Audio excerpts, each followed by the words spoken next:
Mario Party has been on everyone's mind lately. With the reveal of Super Mario Party Jamboree, we finally feel the passion and excitement again in this series. So let's look back at a controversial Mario Party game, that being Mario Party 9.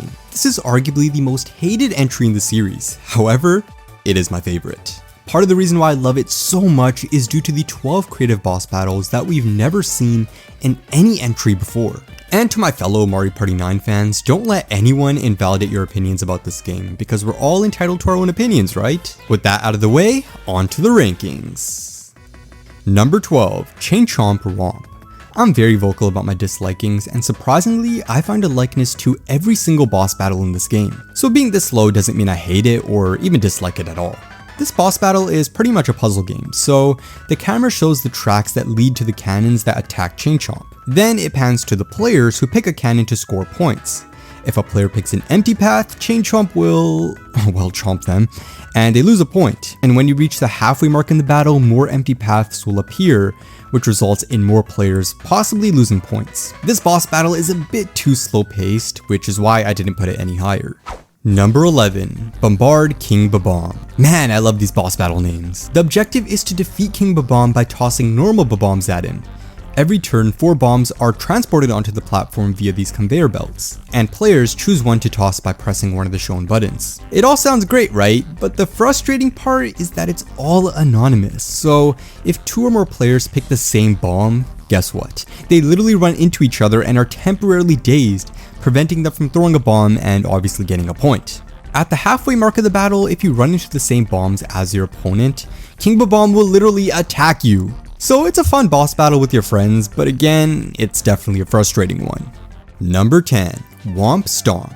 As the name suggests, this boss battle revolves around stomping on Womp and is similar to the King Bob-omb fight in some aspects. Each player decides whether to turn the platform 0 or 1 time. Those who choose 1 time step forward and pull the switch, which rotates the platform once per pull. Then of course, the Womp falls on the player ahead, which causes them to lose a point. The other players jump on Womp's back, earning 3 points each for a ground pound. After a set time, Womp stands back up and players return to their positions, and of course the cycle repeats again. This boss battle is arguably strategic, but I say it's more luck based because you literally can't read anyone's mind. Unless they whisper what number they'll choose, which ain't nobody gonna do that, at least I won't. Hey, if you're enjoying this video, be sure to subscribe to the channel and like the video. Thank you! Number 9, Spike Strike. Players have a limited time to select one of the items displayed on the screen to protect themselves from Spike's balls? Selecting a hammer allows the player to hit the ball back at Spike. So the standard hammer awards the player 1 point, a golden hammer 3 points, and if the player selects a branch or just fails to choose within the given time, their player is flattened by the ball, resulting into the loss of a point. At the halfway mark of the battle, more branches appear in the item display, resulting to more players losing points. Honestly, this whole battle revolves around who has the best controller speed. I like the skill and the concept. Nice game design, Nintendo. Number 8, Deck Dry Bones. The objective is to choose the correct card from the deck. Each card features a unique shape on its reverse side, and players need to remember which card corresponds to which shape. Once the cards are flipped, Dry Bones will land on a platform and players must select a card that matches the shape of the platform where he is located. And then you literally attack him with the card. However, if you do end up choosing a Dry Bones card, he will throw a bone at you, resulting to a point loss. At the halfway mark of the battle, he shuffles up the deck and making it harder to choose the correct shape. I really love the memorization aspect of this battle, and I have to say, it's straight strategy. Number 7, Wiggler Bounce. The most lame name of the bunch. The goal is to stomp on Wiggler's body segments while avoiding the piranha plants, which will deduct a point from the player's score if they are touched. Stomping on a spot marked with purple grants the player 1 point, while hitting the red spot earns the player 3 points. I honestly really feel bad for Wiggler because he doesn't attack you at all. The attacking is done by the piranha plants, so we are basically abusing him for no reason. Nonetheless, I really love this boss. Ground pounding on his spots is very satisfying and the concept is very Mario-esque. But thankfully, he doesn't just die after 3 hits on his back. Mainline Mario games. Number 6, Cheep Cheep Shot. In this battle, you are underwater and need to swim to bubbles containing green shells in them. Once they are in your hands, you throw them and hit Cheep Cheep, with aim of course. In the halfway mark, he jumps out of the water for a few seconds, then comes charging down, targeting the player, making them lose a point if they get hit. This boss battle is a classic Mario boss battle, and it's very fun to steal your opponent's shells and just stack up on points. Many people dislike this battle though, as it requires too much work compared to the others that we have discussed. So it's mainly disliked by casual players or little kids, let's face it.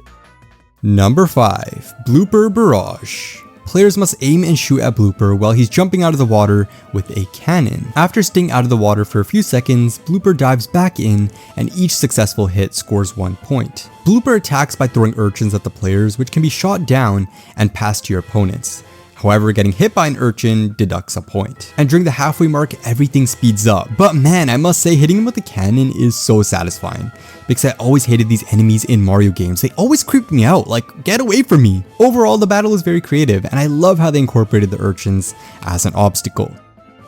Number 4. Bowser's Block Battle. This is the final boss of the game and definitely the most unique. In this game, players attack Bowser by rolling dice that feature their own faces on it, along with Bowser's emblems on the other side. These dice aren't standard dice blocks because they can be picked up and thrown by players to change the outcome. After 10 seconds of flipping the dice boxes trying to get your side on all the dices, the results are finalized, and dice can no longer be picked up. Dice that land showing players' faces on them are transformed into energy balls and can be shot at Bowser to score points. This all sounds pretty cool, right? But the halfway mark, it gets even more sickening. Bowser throws evil dice with his minions on them. Whoever face it lands on will literally join the battle and start attacking you. I cannot make this up. It's so shocking to me that we went from battles like this to nothing. Yeah, nothing in modern Mario Party games. Comment down below if you want boss battles to return in future entries of Mario Party. Please Nintendo, I want them back so badly, please give them to me.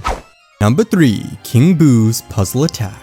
When I was younger, I absolutely hated this battle due to how much skill was involved, but as I matured, it became one of my favorites. We love the character development, right? In this game, players aim to align 3 or more identical items to hit King Boo, so Candy Crush, and each item scores 1 point except for these lightning bolts. These lightning bolts award the player 10 points and deduct 3 points from their players, which ties into my favorite part of this battle, which is racing for lightning bolts before my opponents. And during the halfway point of the battle, King Boo sends out boos to stun players, which doesn't really do much because you just shake them off with the Wii Remote and then continue to annihilate King Boo, which is very satisfying. Okay, you may have heard me saying this a lot in this video, and that's just because it's satisfying to abuse these guys. Number 2. Socket to Lakitu.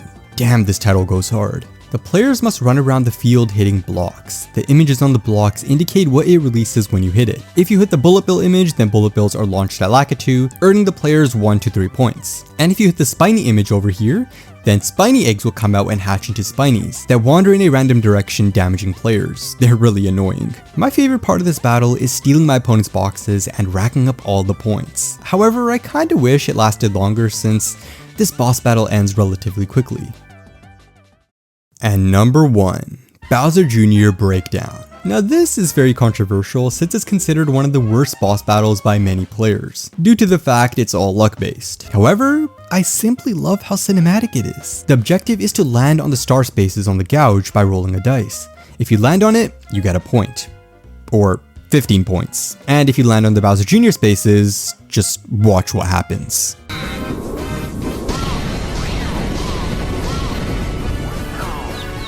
And the cherry on top is when you hit the halfway point. The music speeds up like crazy and everyone gets into their fighting stance, ready to rig the battle. Oh my god, it's so sick, and you just think to yourself, damn, things are getting real. Of course, these are my opinions, but I would absolutely love to read about yours in the comments down below. For more Mario commentary, please subscribe to the channel and watch this video next.